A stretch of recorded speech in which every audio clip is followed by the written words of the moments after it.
Olá, seja bem-vindo!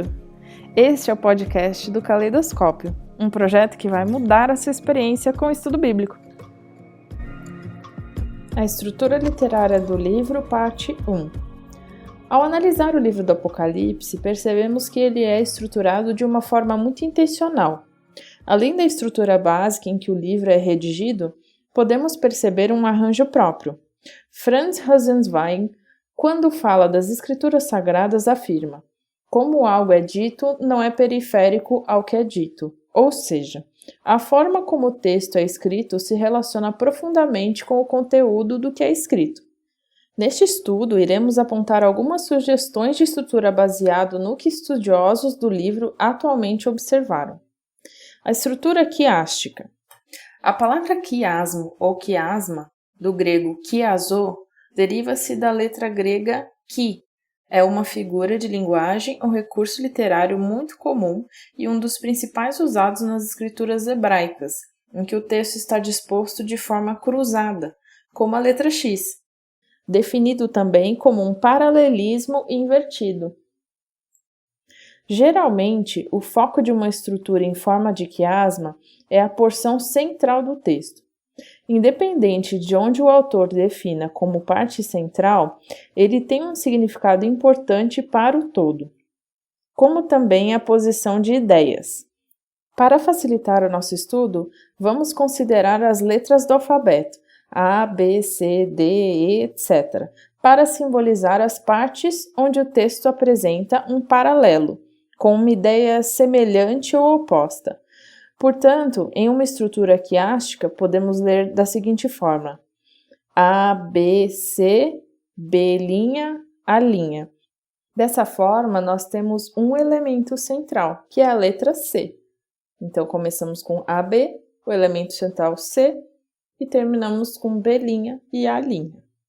Um outro exemplo poderia ser essa mesma estrutura, só que com dois elementos centrais. Então, nós trabalharíamos com A, B, C, C', B' e A'.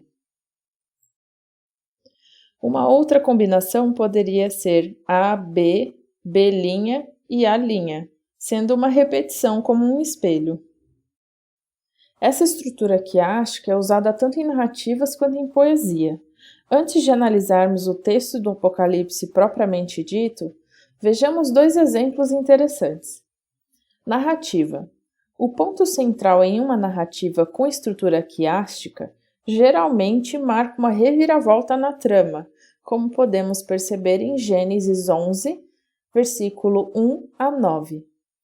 E um exemplo de poesia poderia ser o Salmo 113, do versículo 2 ao 3. Com o conceito de quiasma em mente, vamos voltar agora para o livro de Apocalipse. A estrutura exposta em nosso estudo segue a sugestão da obra Revelation of Jesus Christ, de Ranko Stefanovic, na qual ele esboça a estrutura do livro respeitando os paralelos quiásticos que são apresentados no texto.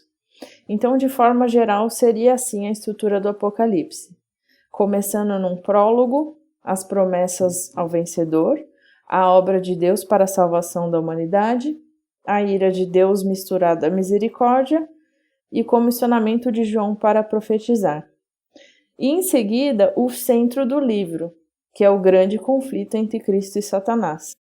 Todos esses temas que eu citei até aqui são gerados pelas letras A até a letra E, e aí o centro do livro é a letra F, né, com o grande conflito. A partir daqui, a gente faz o caminho de volta. Então, o primeiro título que eu vou falar agora é a letra E', depois D', C', B' e A', que é o último. E aí, espelhando os primeiros temas do A ao E. Então, agora o caminho de volta até o final do livro. A igreja proclama o evangelho do fim dos tempos, a ira final de Deus sem mistura de misericórdia, a obra de Deus para a salvação da humanidade concluída, o cumprimento das promessas ao vencedor e o epílogo. Eu queria aproveitar para te dar uma dica, esse estudo especificamente seria muito legal se você conseguisse acompanhar lá no nosso site. É só entrar lá e buscar pelo título desse podcast, você vai encontrar o estudo correspondente, tá? Lá a gente tem vários esquemas visuais que deixam o entendimento muito simples dessa estrutura quiástica. Então, eu vou deixar essa dica para você, seria bem legal porque apenas pelo podcast pode ser um pouco confuso, tá bem? Isso nos leva a voltar a nossa atenção ao centro da estrutura geral do Apocalipse, o centro do quiasma, que é o capítulo 11, 19 ao capítulo 13, 18. O grande conflito entre Cristo e Satanás. Esse é o ponto focal de todo o livro. Esse centro define a estrutura do livro a partir da perspectiva desse grande conflito, com ênfase especial no conflito final da conclusão da história desse mundo, onde o Senhor Jesus sai como vitorioso. Aquele que dá testemunho destas coisas diz: certamente venho sem demora. Amém. Vem, Senhor Jesus. A graça do Senhor Jesus seja com todos. Não deixe de se registrar no nosso blog, para ser notificado sempre que houver um post novo. Faça seu registro no www.ocaleidoscopio.com.br. Siga também o nosso perfil no Instagram, @ocaleidoscopio_, e não deixe de compartilhar nosso conteúdo. Fique com Deus e até o próximo estudo!